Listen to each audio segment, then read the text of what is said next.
Vadodara collector કચેરીએ પણ ઉર્જા બચાવવાના પ્રયાસના ભાગરૂપે કચેરીના અનેક સ્થળોએ વીજ વપરાશના વેડફાટને અટકાવવા પોસ્ટરો લગાવ્યા છે, જેમાં જાહેર કરાયું છે કે જ્યાં જરૂર ન હોય ત્યાં લાઇટ અને પંખા બંધ કરો, વીજ બચત એ જ વીજ ઉત્પાદન જેવા સંદેશાવહક શબ્દો લખેલા છે. પરંતુ દુઃખની વાત એ છે કે આ જાગૃતિના પ્રયાસો છતાં કેટલીક જગ્યાએ દ્રશ્ય નજરે પડ્યું કે કેટલીક જગ્યાએ લાઇટો અને પંખા એવી જગ્યા પર ચાલુ જોવા મળ્યા જ્યાં કોઈ હાજર ન હતું. વર્તમાન સમયમાં ઉર્જા બચત એ માત્ર એક પસંદગી નહીં પણ જરૂરિયાત બની ગઈ છે.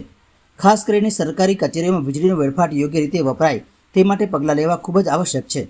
આવી જ એક વખાણવા લાયક પહેલ વડોદરા કલેક્ટર કચેરી દ્વારા લેવામાં આવી છે.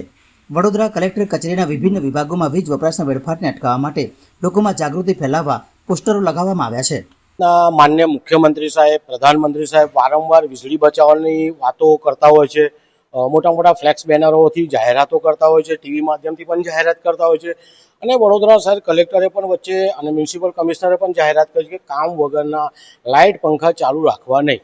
પરંતુ હાલ આપણે વડોદરા શહેરની કલેક્ટર કચેરીમાં જ આવ્યા છે અને આ જ કલેક્ટર કચેરીમાં લિફ્ટને નીચે અહીંયા પંખો ચાલુ છે અને અત્યારે કોઈ કામગીરી પણ અહીંયા ચાલતી નથી. એટલે પંખો ચાલુ રાખવાથી વીજ બિલ આવે, વીજ બિલ કોના માથે આવે? તો જનતા જે વેરો ભરે છે એ વેરાના નાણાં અહીંયા વપરાય છે. તો વડોદરા શહેર કલેક્ટર ઓફિસમાં જો આવી રીતે પંખા ચાલુ હોય તો આપણે કહેવાનું કોને? એટલે માન્ય કલેક્ટર સાહેબને લાગતો તમામને વિનંતી છે કે અહીંયા જેનું બોર્ડ મળે છે જરૂરિયાત નહીં તો લાઇટ પંખા બંધ રાખવા, તો આવા પણ લાઇટ પંખા બંધ રાખવા